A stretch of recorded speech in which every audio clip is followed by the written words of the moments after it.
Okay, to ease the things for our guests from the international media, I would say take the prepared press releases that you can find on your seats and also in the internet under www.meerwasser.de.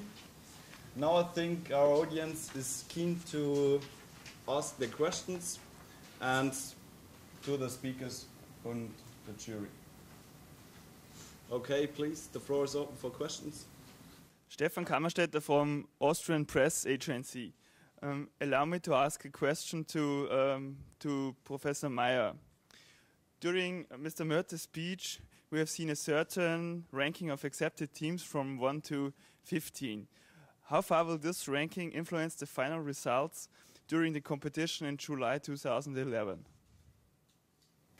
Okay, well, we don't expect any influence at all. You must know that you might see as a ranking is nothing else than the chronological order of application entries. In other words, Mr. Zellenbiller from Team Frog was the first one to hand in his proposal. He's not necessarily going to win the DeSal challenge. Maybe he does anyway, but because he is a title holder from 2009, but this would be just pure coincidence. Okay, next question, please. Giancarlo Vaporetto from Gazzetta dell'Acqua in Lampedusa. Another short question to Professor Meyer. Did the jury decide unanimously?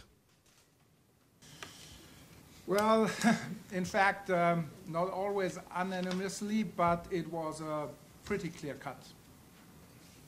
Next question. Bob Parker from Southern Cross Water Bulletin, Christchurch, New Zealand. My question aims more in the direction of Dr. Spindler as a scientist. So, for trying to win the DeSal challenge, would you see any preferences for a special desalination process? Or in other words, if you would compete, would you use membranes or a thermal system? Thank you very much for that interesting question. Well, in the steering committee we have put a lot of effort in balancing our evaluation sheet, which will be applied by the jury, which was already applied in 2009. And already in 2009 we have done a big number of map exercises, and I must say that we are sleeping pretty well about that problem. No single process, no matter if solar still, MSF or reverse osmosis plant, was showing any advantages in the final rankings. So everyone should have equal opportunities to win our DeSal challenge. But to be really honest, I must say, well, let's see. Maybe we have to expect the unexpected, but that is what we want to experience during such a competition. Very good. Next question, please.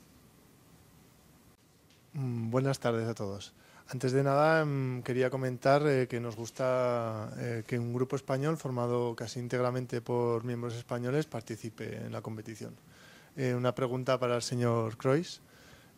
¿No cree que los equipos alemanes deberían prestar más atención a los españoles por tener más facilidad para trabajar con el agua del mar? Gracias. Muchas gracias, señor Zelado Hamon. I think I have to pass this question to my charming colleague, Ms. Linda Eichner, who is sitting in the audience. She's just coming back from a 6-month research stay in Zaragoza and should be able to answer the question much better than I could at the moment. Linda, would you please? Claro, Alex, pues yo diría que las oportunidades de la competición TUM DeSal Challenge se encuentran en las ideas, la innovación y su relación técnica. La llave para el éxito se encontrará en la termodinámica, la construcción inoxidable y la planificación del proyecto. Serán más importantes los conocimientos y la inspiración que vivir cerca del mar. Estoy seguro que los equipos alemanes y españoles tienen las mismas condiciones de salida para conseguir buenos resultados. Muchas gracias, señorita Linda. Are there more questions now? Yes, please. So this is Abdul Hakim Hassabou from Magazine of Water Sciences in Egypt. So people in Egypt certainly are one of the target groups of your DeSal challenge, not only in rural and remote areas, but also in the Nile Delta. People suffer a lot from water scarcity and from contaminated water. So we are wishfully waiting for new technical solutions. Now we have heard a lot about a broad variety of systems, ideas, and innovation showing up at the competition of 2011. Please, Professor Maya, can you tell us what exactly these innovations are? Yeah, thank you, Mr. Hassabou, for this future-oriented question. Well, in 2011, we have seen a much wider variety of proposed systems, as I already told. Just to give an example, in 2009, we have seen no membrane systems at all. In 2011, 3 teams promoting RO system have applied. And if I remember right, 2 of them are entering the finals, right? And well, 1 team dares to venture with membrane distillation. One was on the thermal side. Yeah, on the thermal side, we see multi-stage system. We see new solar stills design with moving fleece evaporator. 1 team even plans to revive the long-forgotten freezing method. This is especially interesting as production of coal is a valuable product in region with water scarcity as well. So as a summary from the technical point of view, 2011 will be much more interesting than the first challenge we had 2 years ago in 2009. And from the commercial side, I cannot say if any benefit was coming from the competition in 2009. Maybe, Marcus, you can tell me more about that or how it went? Oh, well, maybe you let me start with 2009. I mean, even though we also have seen some very interesting ideas there, we have only seen 1 patent application emerging from the 14 teams in 2009.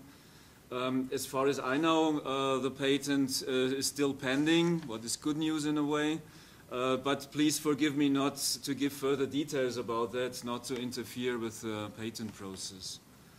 In 2011, we have seen 1 team who even applied with their patent application, which was pretty new for us. Together with this one, maybe 1 or 2 other patents could emerge. But generally, the problem with events of this kind is that teams only have a limited time, limited budget, of course, and mostly also a limited knowledge on desalination when starting the project.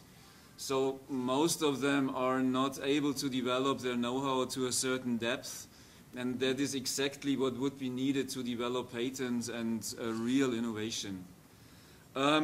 For TUM, I can say we are mostly interested in providing information on water scarcity for the public and to allow 15 student teams to work on and learn with the DREAM project, at least for some time.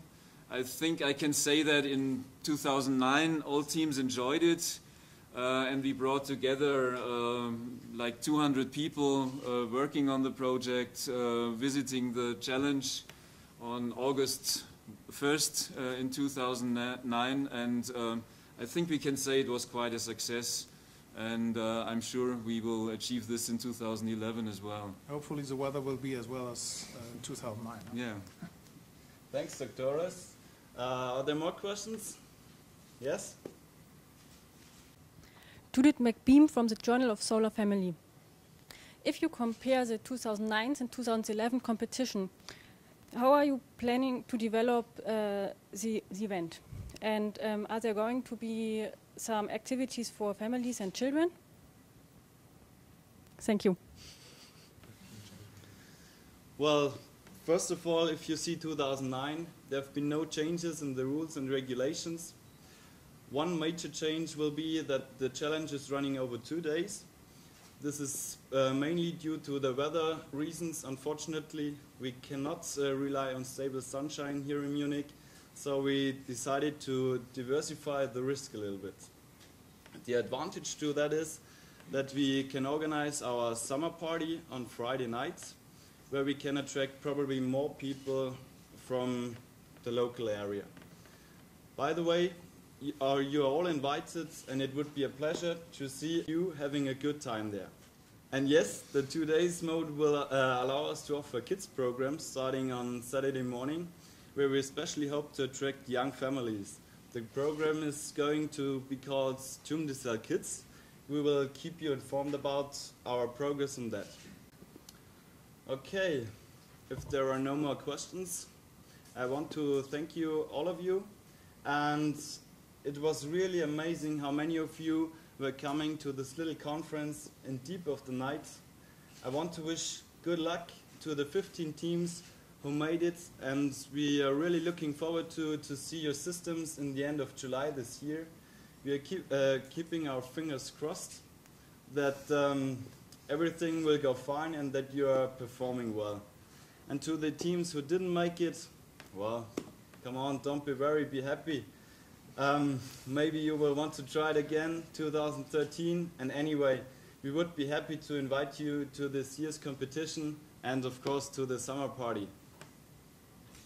Yes, I think we are all looking very much forward to the competition and to see you and your operating systems. As today we celebrate the World Water Day 2011, and I want to send special greetings to the party people at World Water Day in Cape Town. So maybe you can also cheer a little bit for them.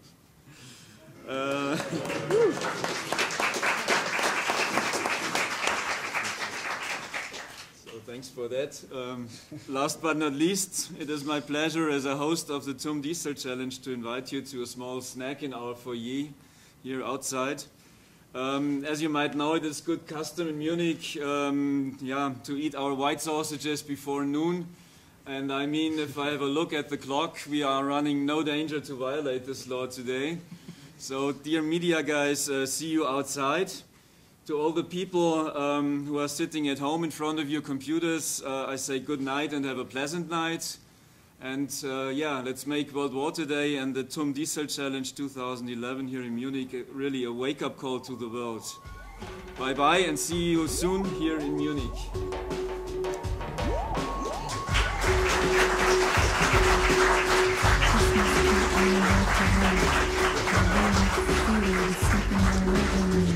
This must be underwater love, the way I feel it. O que é esse amor da água? Dá-me sentir quanto para se dar esse amor. This is it, underwater love. It's so deep, so beautiful and liquid. Esse amor com paixão.